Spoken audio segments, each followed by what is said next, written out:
नमस्ते मित्रों, मैं एस सारस्वत। दोस्तों, कुरान पढ़कर मैंने जाना कि अल्लाह का सबसे पसंदीदा विषय है मोमिन काफिर, जो कहीं ईसाई मुस्लिम, कहीं यहूदी मुस्लिम, कहीं बौद्ध मुस्लिम, कहीं नास्तिक मुस्लिम और हमारे यहाँ हिंदू मुस्लिम के रूप में है। तो दोस्तों, पिछले कुछ सालों से देश भर में हिंदू मुस्लिम बहुत हो रहा है, पर दरअसल यह हिंदू मुस्लिम नहीं है, मोमिन काफिर है। मतलब यदि देश में हिंदू नहीं जैन बहुसंख्यक होते तो जैन मुस्लिम होता, सिख बहुसंख्यक होते तो सिख मुस्लिम होता। इस हिंदू मुस्लिम पर सेकुलर हिंदुओं और लगभग सभी मुसलमानों का ऐतराज़ रहता है, पर इस हिंदू मुस्लिम होने के जवाबदार खुद मुस्लिम ही हैं। देखिए कैसे। शुरुआत करते हैं कोरोना से। तो हिंदुओं ने अनजाने में, जबकि मुस्लिमों ने जानबूझकर कोविड-19 फैलाया। हिंदुओं ने कोरोना योद्धाओं का स्वागत हारफूल से किया, जबकि मुस्लिमों ने पत्थर से। तो अब क्यों नहीं होगा हिंदू मुस्लिम।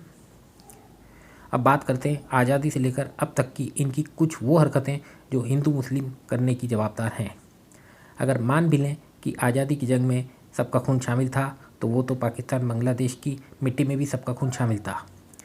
फिर वहाँ मुस्लिमों ने हिंदुओं पर अत्याचार क्यों किए।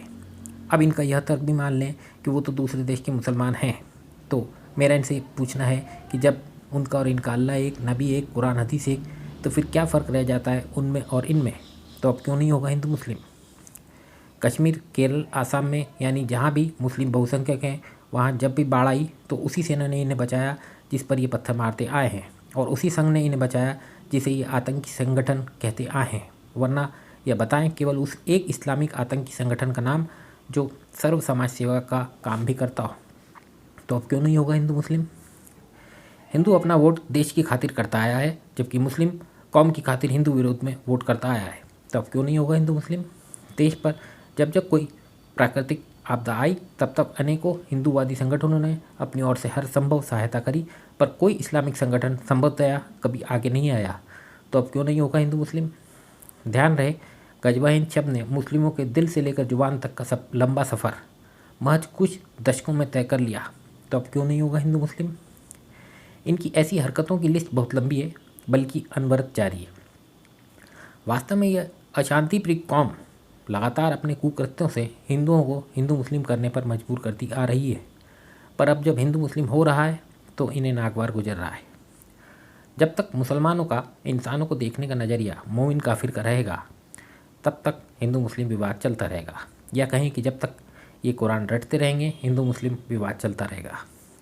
तो दोस्तों, इस हिंदू मुस्लिम विवाद को सही मायनों में पटाक्षेप करने का बीड़ा अब हमारे कंधों पर है, और हमारे कंधे मजबूत भी हैं। बस कमी है तो थोड़ी सी मानसिक दृढ़ता की, वरना यह देश हमारी सनातन संस्कृति साथ तरक्की की राह की बजाय गजबा हिंद की ढलवा राह पर चल पड़ेगा।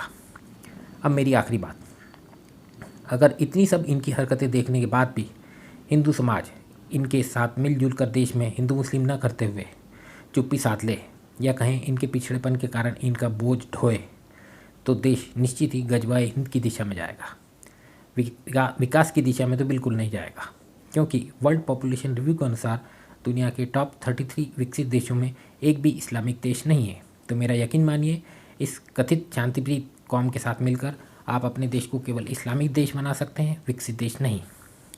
इसलिए अभी से सावधान रहें, सतर्क रहें, और अपने वर्तमान की कीमत पर अपने आने वाली पीढ़ियों के भविष्य को सुरक्षित करें।